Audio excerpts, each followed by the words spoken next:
2002 में अगर कायद आज़म होते तो वो भी नाअहल होते।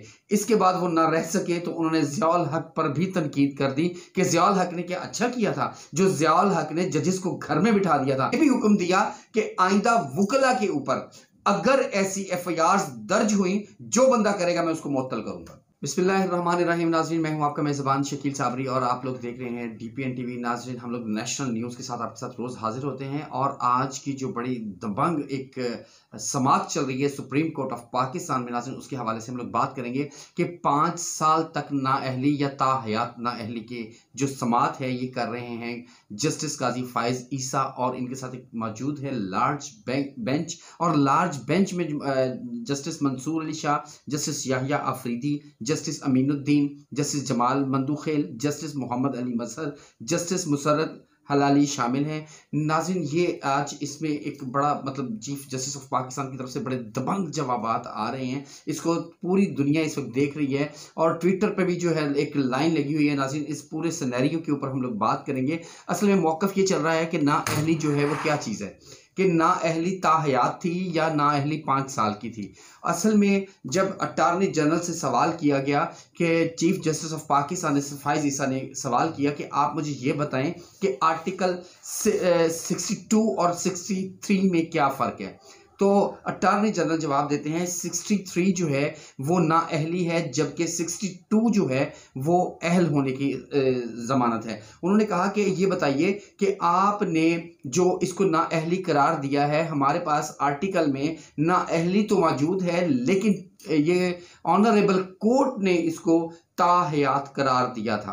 ताहयात करार अगर दिया था तो वो अब किस तरह से ख़त्म हो गया। इस पर जो है जस्टिस काजी फाइज ईसा के बड़े दबंग जवाबात, जिसमें उन्होंने कायद आज़म को भी नहीं छोड़ा। उन्होंने कहा जी 2002 में अगर कायद आज़म होते तो वो भी नाअहल होते। इसके बाद वो ना रह सके तो उन्होंने ज़ियाउल हक पर भी तनकीद कर दी कि ज़ियाउल हक ने क्या अच्छा किया था जो ज़ियाउल हक ने जजेस को घर में बिठा दिया था। उन्होंने अटॉर्नी जनरल से पूछा क्या आपके ख्याल में ज़िया कोई अच्छा इंसान था। जवाबन अटॉर्नी जनरल जी कहते हैं कि देखिए जी, इसका जो जवाब है वो तो बरोज़े क़यामत ही सामने आएगा, मैं तो इसके बारे में कोई बात नहीं कर सकता। तो नाज़रीन, ये इस तरह से अभी सिनेरियो चल रहा है। ताहाल जो है किसी फैसले को नहीं पहुंचे कि नाअहली जो है वो उसकी मुद्दत क्या है। नाअहली जो आर्टिकल है वो नाअहली है, उसमें मुद्दत का तयन नहीं था। तयन मुद्दत का जो है वो हमेशा ऑनरेबल कोर्ट ने किया है कि उसको 5 साल के लिए हमने करना है, उसको ताहयात करना है। तो अब एक्चुअली जो मौक़िफ़ है अटॉर्नी जनरल का कि अगर वो ताहयात है तो वो ताहयात रहने दें, अगर वो 5 साल है तो आपने मुख्तलिफ समाअत में मुख्तलिफ फैसले सुनाए, मुख्तलिफ उसमें एक टेन्योर दिया नाअहली का, तो वो उसमें कन्फर्म रहना चाहिए, अब उसको चेंज नहीं किया जा सकता। तो काजी फाइज ईसा ने इसके जवाब में चीफ जस्टिस ऑफ पाकिस्तान, उन्होंने एक बात के जवाब में ये भी कहा कि कत्ल और गद्दारी जैसे केस में 1 साल के बाद इलेक्शन लड़े जा सकते हैं। तो ये जो नाअहली हुई थी ये कोई बहुत बड़ा काम नहीं हो गया। यानी कि नाज़रीन, अभी ऊँट किस करवट बैठेगा, अभी तक समाअत जो है वो ऑनलाइन चल रही है, आप लोग देख रहे हैं, और बहुत सारे लोग इसमें जो है वो अपना अपना जो है ट्विटर पे भी आके और अपने अपने रिमार्क्स दे रहे हैं। उसमें नाज़रीन एक जो बहुत अहम बात मैं आपको बताता चलूँ कि शुएब शाहीन की भी समाअत आज हुई। तो जब उन्होंने नाम लिया कि आप मुझे ये बताइए कि ये जो शेख रशीद और इमरान रियाज भी मिसिंग पर्सन रहे, ये समाअत थी मिसिंग पर्सनस की नाज़रीन। तो उसमें शुएब शाहीन कहते हैं कि शेख रशीद और इमरान रियाज भी मिसिंग पर्सन थे। तो उसके जवाब में जस्टिस काजी फाइज ईसा जवाब देते हैं ये इमरान रियाज कौन है। यानी कि इन्होंने इमरान रियाज के हवाले से इतनी लाइल्मी जो है वो जाहिर की कि मुझे ये बताइए कि इमरान रियाज है कौन। तो जवाबन फिर अटॉर्नी जनरल उनको कहते हैं कि जनाब ये जो इमरान रियाज हैं ये टीवी एंकर हैं, मुख्तलिफ टीवी पर इन्होंने एंकरशिप की है और ये एक सहाफ़ी हैं। तो उन्होंने कहा अच्छा ठीक है। तो उसके बाद चीफ जस्टिस ऑफ पाकिस्तान ये कहते हैं कि आपने इस एप्लीकेशन में मतीउल्लाह जान और दूसरा जो असद तूर, इसको भी एक सहाफ़ी था, ये भी इसको भी मार पड़ी थी, मतीउल्लाह जान के साथ भी ज्यादती हुई। आपने अपनी इस एप्लीकेशन में उन दोनों का जिक्र क्यों नहीं किया? आपने शेख रशीद का और इमरान रियाज का जिक्र तो कर दिया। ये भी उनका मतलब मौक़िफ़ बिल्कुल जायज़ था कि जब आप तमाम सहाफ़ियों के बारे में एक संगीन उनके ऊपर जो मामलात गुजरे उसका जिक्र कर रहे हैं, तो उसमें मतीउल्लाह जान का एक बड़ा नाम है, असद तूर ने भी मार खाई उसका भी एक बड़ा नाम है, इनका जिक्र आपने इसमें क्यों नहीं किया?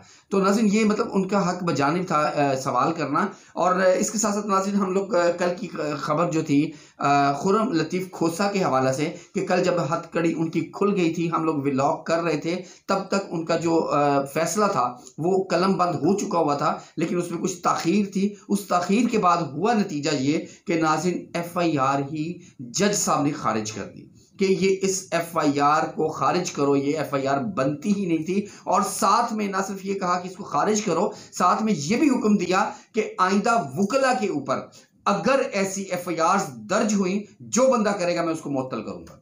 यानी कि बड़ा सख्त नाज़रीन जज ने ये फैसला लिया और बड़े बाइज्जत तरीके के साथ कल जो है खुर्रम लतीफ़ खोसा को उन्होंने रिहा किया। खुर्रम लतीफ़ खोसा भी उस वक्त बड़े दबंग अंदाज में थे कि मैं बलोच हूँ, हथकड़ियाँ मेरा जेवर है, ये मुझे नहीं पकड़ सकते, मैं बड़ा सरगर्म तहरीक इंसाफ का कैंडिडेट हूँ और मैं इलेक्शन लड़ रहा हूँ, मैं इलेक्शन कैंपेन कर रहा हूँ, इन लोगों ने मेरे साथ ज्यादती की है। और उसका जो निचोड़ है, उसका जो रिजल्ट है, वो जब कोर्ट ने दिया तो उन्होंने कोर्ट ने इसको रिहा भी किया बाइज्जत तरीके से और उसकी FIR को खारिज भी किया और आइंदा हुक्म भी दिया कि वुकला के साथ ऐसी जो FIRs हैं वो दर्ज हुई तो जो दर्ज करेगा उसको मैं मुअत्तल करूंगा।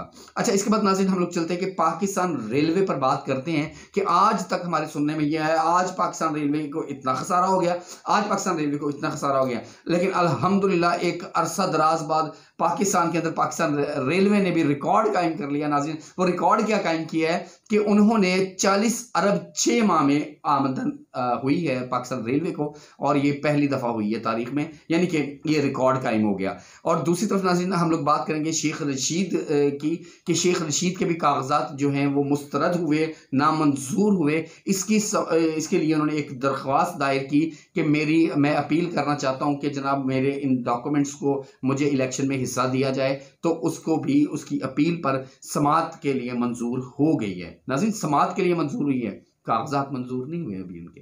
खैर अब आगे चलते हैं कि मौसम के एतबार से कि ठंड थोड़ी ज़्यादा हो गई है, सर्दी ज़्यादा हो चुकी हुई है, और इसमें नाज़रीन इस सर्दी और धुंध के बायस रावलपिंडी इस्लामाबाद की जानिब से जो तमाम तर एयर फ्लाइट्स का जो शेड्यूल है वो मौखर है। अब ताहाल मतलब अभी कोई परवाज़ नहीं जा रही, कोई परवाज़ नहीं आ रही, सिर्फ धुंध की वजह से। और नाज़रीन इसके अलावा NA 130 में इश्तियाक चौधरी एडवोकेट ने नवाज शरीफ के खिलाफ एक दरख्वास्त दायर की थी कि NA 130 में उनके कागजात मंजूर हुए हैं, वो मंजूर नहीं होने चाहिए थे, उनको नाम मंजूरी देने के लिए ये दरख्वास्त दायर की गई थी और ये दरख्वास्त अब मुस्तरद कर दी गई है। यानी कि जो इश्तियाक चौधरी एडवोकेट ने एप्लीकेशन दी थी, जो एप्लीकेंट थे उनको कह दिया गया कि तुम्हारी ये एप्लीकेशन जो है मुस्तरद की जाती है, इस पर कोई भी किसी किस्म की समाअत नहीं होगी। तो नाज़रीन इसी तरह के तमाम तर अहवाल लेने के लिए आप लोग देखते रहिए DPN TV। और नाज़रीन मैं आपका मेज़बान आपसे इजाज़त चाहूँगा, जब तक के लिए अल्लाह निगहबान।